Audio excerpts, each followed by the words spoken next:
समाज ने उनकी बीमारी में पैसा लगाए थे। बताओ कोई ने कही हो क्या 10,000 रुपया ले लो रमेश, तुम्हारा बाप बीमार है सो इलाज करा ली दो। कई समाज ने क्या कही कि तुम भूखे हो कि प्यासे हो कि तुम्हारे खा भी नहीं। समाज ने करो को सहयोग। बताओ आप। इसके बाद उनने जांगा बेची, जमीन जायदाद बेची, वो बाप को इलाज कराओ, आखिरी में उनके पिताजी गुजर गए। पता है तुम्हें कि नहीं? इसके बाद फिर समाज ने जा जरूर कही कि बेटा अब तुम अपने बाप की तेरी करो, ना तो हम तुम्हें समाज से बंद कर दें। जो करो समाज ने करो कि नहीं करो? करो ने तेरह करी थी, 3-4 लाख की करी थी। करी थी कि नहीं करी थी? वो बचाव कर्ज में होगा तो उनकी 2 बहनें हैं, उनको ब्याह करने उतना पैसा अपना से ले आए। बताओ। पवन कोई है भैया? पवन। हाँ भैया आ जाओ। राम राम भैया। भैया राम राम भैया। आओ बैठो। और भैया कैसी भगत है? बस ठीक है, चले आए, सोचो कि पवन न हो आए। और कैसे हो? बस ठीक है। और घर सब जने ठीक है? आओ सब ठीक है। और भैया को पानी पिलवाओ।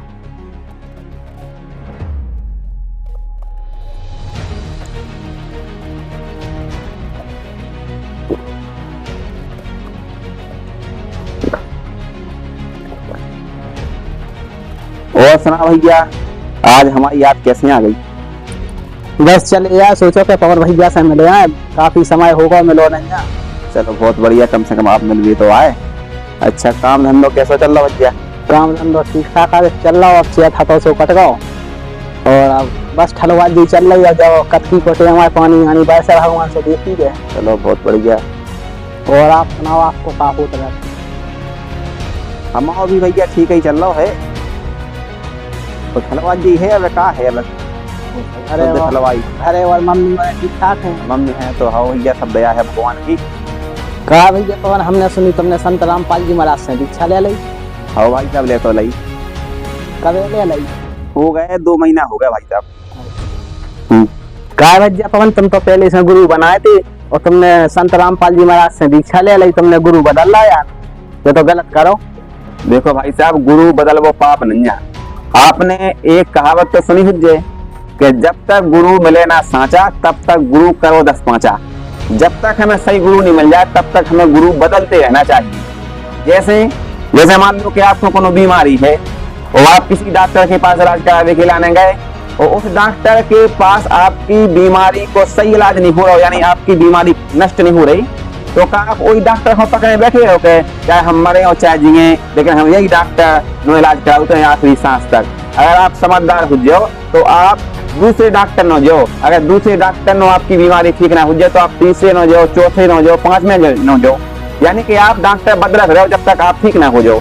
ऐसा ही जब तक हमें सही गुरु ना मिले तब तक हमें 10-5 गुरु बदल में कोनो दिक्कत नहीं है। जितने 4 गुरु बदल नहीं तो जो आपके जैसे पहले से गुरु हटे, अब आपने संत रामपाल जी महाराज से दीक्षा ले ली, तो संत रामपाल जी महाराज ने ऐसा का आपको अच्छो लगो कि तुमने जो पहले गुरु बनाओ तो उन्हें छोड़ दो। संत रामपाल जी महाराज जी अपने पवित्र सदग्रंथों के आधार से ज्ञान बता रहे हैं। देखो ये तो हम जानते हैं कि मनुष्य जीवन बहुत अनमोल है। रामचरितमानस में भी लिखा है कि बड़ी भाग मानुष तन पावा, सुर दुर्लभ सब ग्रंथन गावा। यानी कि मनुष्य शरीर हमें बड़े भाग्य से मिलता है और देवता इस मनुष्य शरीर को प्राप्त करने के लिए तरस रहे हैं। आपको पता है कि मनुष्य शरीर काय के लाने मिलो, हमें जन्म और मरण का एक रोग लगा है। मनुष्य जीवन में हम पूर्ण परमात्मा की सद्भक्ति करके इस जन्म और मरण के रोग से हमेशा हमेशा के लिए छुटकारा पा सकते हैं और उसके लिए हमें गुरु की आवश्यकता होती है। रामायण में ये भी लिखा है कि गुरु बिन भव निधि तरई न कोई, जो बिरंच शंकर सम होई। यानी कि बिना गुरु के कोई भी पार नहीं हो सकता, चाहे वो ब्रह्मा विष्णु और शिव जी के समान भी क्यों ना हो जाए। लेकिन बात यह है भाई साहब कि आजकल इस दुनिया में नकली गुरु बहुत हैं। नकली गुरुओं से थोड़ी काम बने। असली गुरु चाहे जो अपने सदग्रंथन के हिसाब से ज्ञान बताए कि भगवान कौन है, कहाँ है, कैसा है, किसने देखा है, और उसको प्राप्त करने की हमारे सदग्रंथों में जो विधि लिखी है वो क्या है, उस हिसाब से अगर हम चलेंगे सदग्रंथों के हिसाब से तो हम भगवान को प्राप्त कर जाएंगे। मनुष्य जीवन का उद्देश्य हमें मिल जाएगा। और अगर अपने हिसाब से चलेंगे तो हमें बिल्कुल भी नहीं मिलेगा। तो आपने जो गुरु बदल के हैं संत रामपाल जी महाराज से दीक्षा ली, तो जे का सही गुरु है? जे आज वर्तमान में केवल संत रामपाल जी महाराज ही सच्चे सतगुरु हैं और जितने भी जो धर्म गुरु हैं सारे के सारे डुप्लीकेट हैं। जैसे आप क्या बताओ कि मान लो कोई विद्यार्थी है और वो टीचर के पास पढ़ने के लिए स्कूल जाता है और वो टीचर उसके सिलेबस यानी पाठ्यक्रम में जो किताबें हैं उन किताबों को ना पढ़ा करके अपने हिसाब से ज्ञान बताए। जैसे मान लो 2 एकम 2 और 2 दूनी 4 हो, बिल्कुल। और कोई शिक्षक कहे कि 2 एकम 2 और 2 दूनी 5, तो बताओ जो सिलेबस के विपरीत पढ़ा रहा वो तो बिल्कुल, तो उस विद्यार्थी को जीवन नाश हो जाए। ये सही, जो गुरु अपने सदग्रंथन में जो ज्ञान लिखो है, अगर उसको ना पढ़ा के अपने हिसाब से मनगढ़ंत कहानी बता रहा है तो वो नकली गुरु है।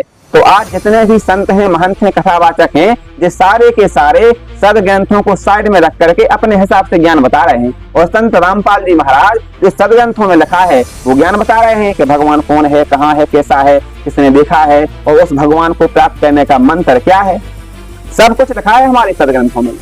गुरु की पहचान भी लिखी है कि सच्चे गुरु की क्या पहचान है। पता है आपको सच्चे गुरु की क्या पहचान है?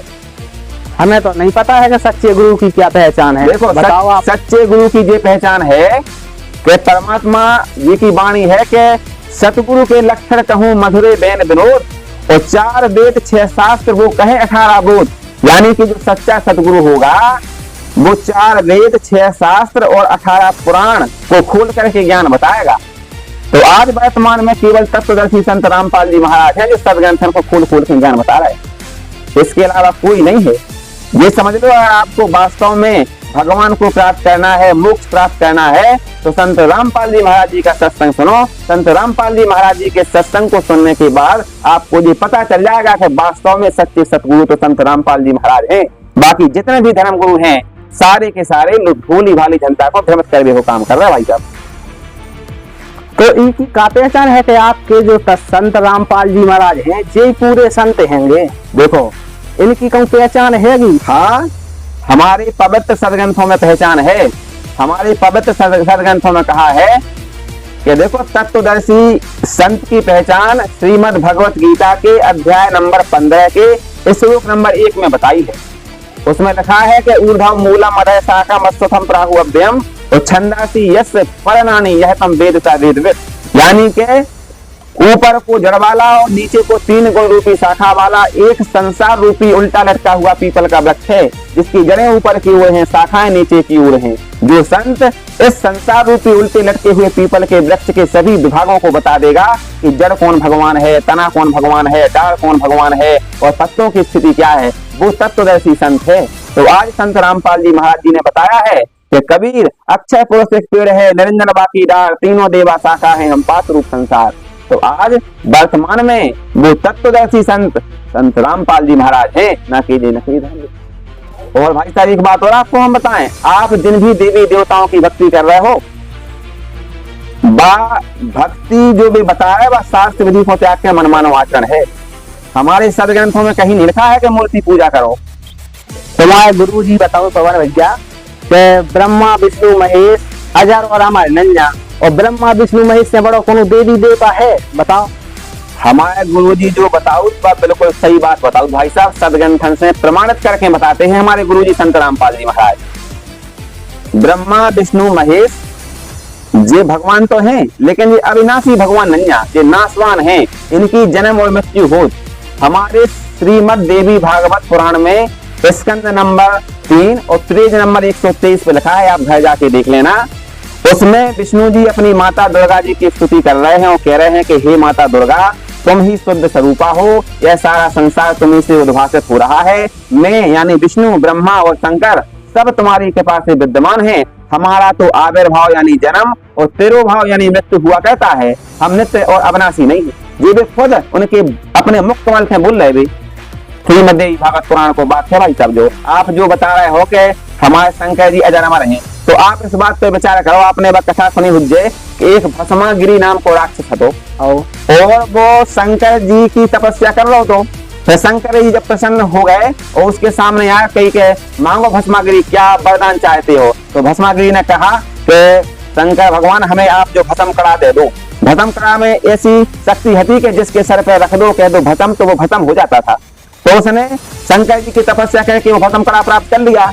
जब उसने भस्म कड़ा प्राप्त कर लिया तो शंकर जी से कहा कि शंकर जी अब हो लो तुम सावधान, अब हम तुमको भस्म करेंगे और पार्वती जी को अपनी पत्नी बनाएंगे। तो शंकर जी ने इतना सुनते ही शंकर जी 9 तो 11 हो गए, वहां से तुरंत भाग गए थे शंकर जी।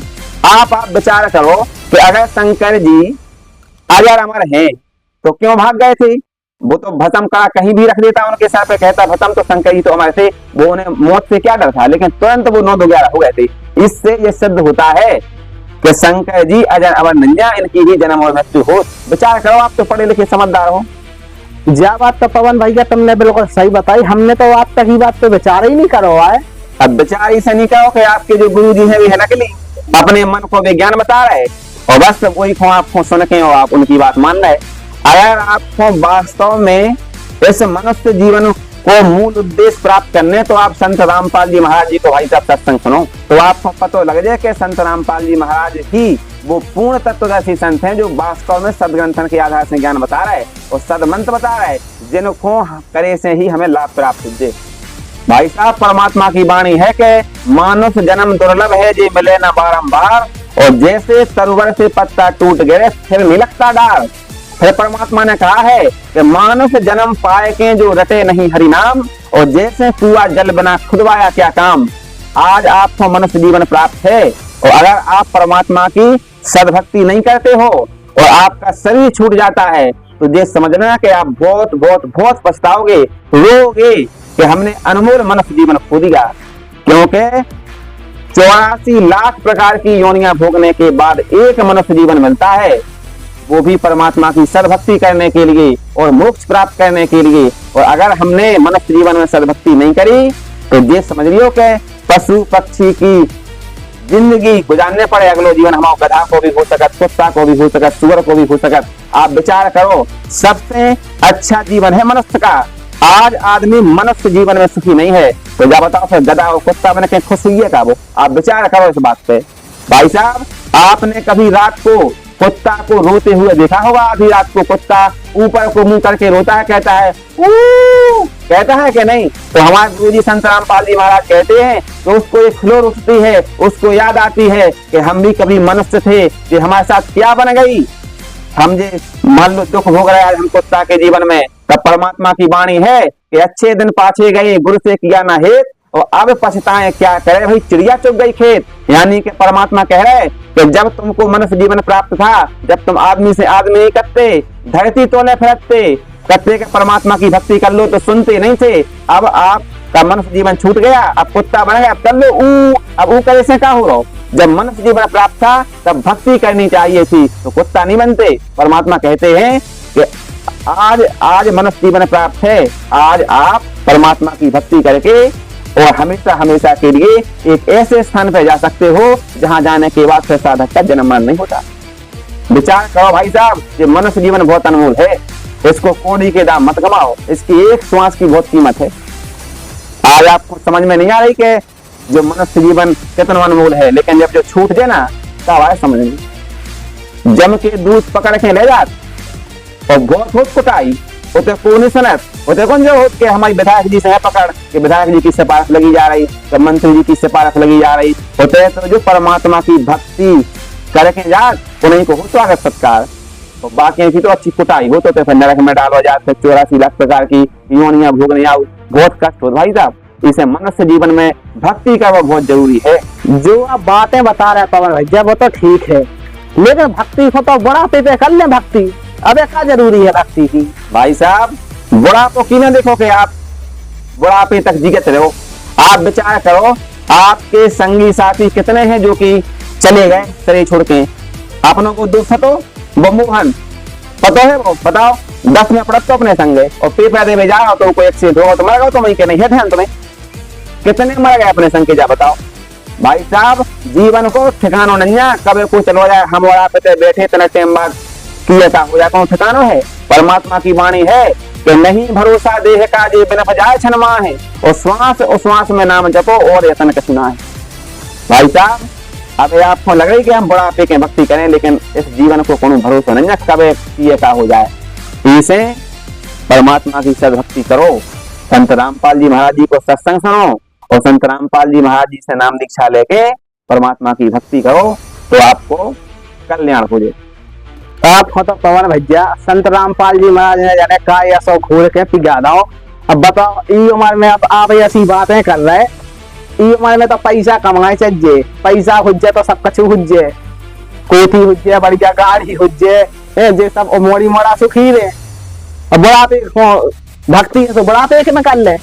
आप क्या बताओ कि आप मेहनत करो, मजदूरी करो और पैसा कमा लो और कोठी बंगला बना लो, हम ये बात को मान रहे, बना लो, आप 4 व्हीलर गाड़ी भी ले लो, लेकिन जब आप शरीर छोड़ के चले जाओ, यानी आपकी मृत्यु हो जाए, फिर क्या हो जाए आपको? बा कोठी तहीं रह जाए, बा कार तहीं रह जाए, वो बंगला तहीं रह जाए, मोड़ी मोड़ा तहीं रह जाए, वो बैंक बैलेंस भी तहीं रह जाए। हमारे सुनो तो फिर क्या हो जाए आपको? फिर आप जहाँ आशा तहाँ बासा, वही परमात्मा की वाणी है। फिर आप कहीं कुत्ता बन के आओ और अपनी इतने छत के नीचे अगर बैठ जाओ ना, तो तुम्हारे जो मोड़ी मोड़ा तुम्हें लटके लेके भगाए, जो इतनी तक को है कि वजह तो ना, तो एक बात है नीची तुम्हारी कोठी के सामने तुम न बैठन नहीं।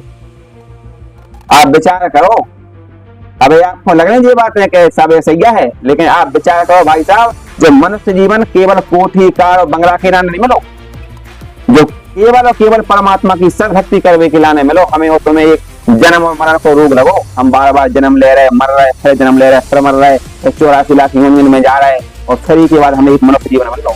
और जो मनुष्य जीवन केवल भक्ति करने के लाने मिलो, ना कि कार कोठी बंगला पैसा खर्च करने के लाने। परमात्मा की वाणी है कि ये सारा जग ने धना, धनवंता ना कोई, और धनवंता सो जाने वो जिस पर राम नाम धन होए। जब आप शरीर छोड़ के जाओगे तो वहां पे जो तुम्हारे जो गांधी जी वाले नोट नहीं चलेंगे, वहां पे तो परमात्मा का जो भक्ति रूपी धन है वो काम में आएगा। और परमात्मा की एक वाणी और है, आप कह रहे कोठी कार, परमात्मा की वाणी है कि नाम रटत निर्धन भलो, टूटी घर की छान, और वो सुंदर महल किस काम के जहाँ भक्ति नहीं भगवान। पवन भैया तुम्हारा ज्ञान लगता है 1 नंबर को रहो, और जा भी लगाई बेटा से कि आपके गुरुजी संत रामपाल जी महाराज से अब हाल दीक्षा ले ले रहे, लेकिन हमें जो समझ में नहीं आ रही कि हमारे घर के काके, जो समाज काके, वे जो के जो पवन तो पागल होगा तो होगा, और तुम हो भाई जा रहे। भाई साहब, भगवान को अगर पाना है तो समाज की तरफ नहीं देखना पड़ता है, या तो समाज को चुन लो या फिर भगवान को चुन लो। और समाज क्या करे, समाज का करे बताओ आप।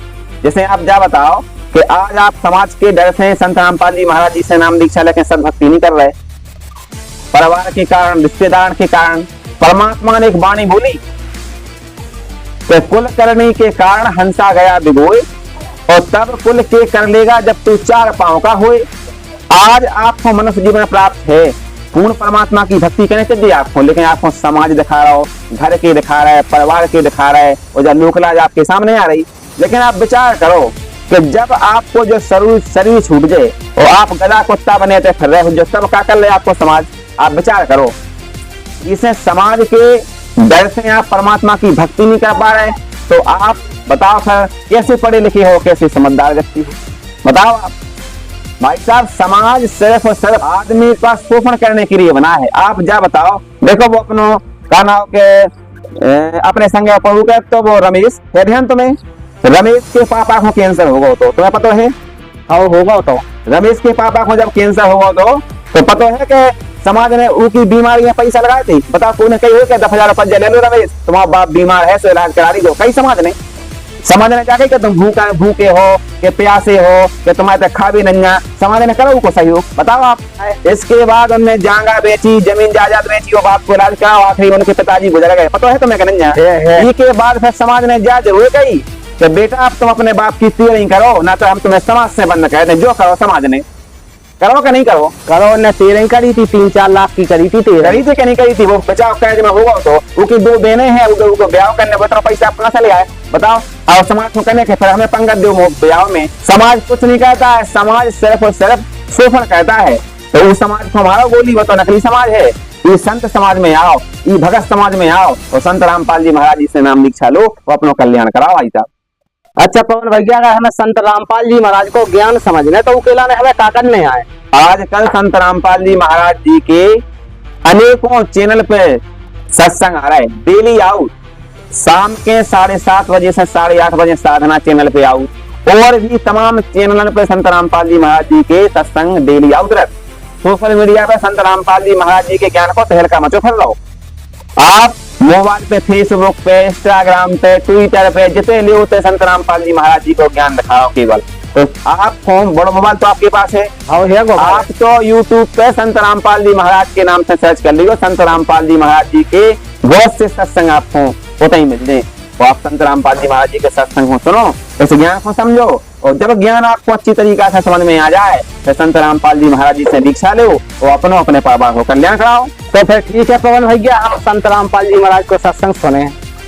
ठीक है भैया, आप सुनियो संत रामपाल जी महाराज जी को सत्संग। और भैया एक देर हमारी और तुम्हारी जो बात भाई, अगर आपको कोनो हमारी ऐसी बात कोनो बुरी लग गई हो तो किला भैया हम हाथ जोड़ के क्षमा जाओ। अरे यहाँ भैया ऐसी कोनो बात नहीं है, वो तो चर्चा होता ही रहता ही, हमें कोनो बात बुरी नहीं लगी, आए सो अच्छा लगो कि चलो पवन भैया न आए सो एक बात है सुनबे तो मिली। ठीक है भैया, फिर मिले अपन होने। ठीक है भैया, ठीक है भैया, राम राम। राम राम भैया राम।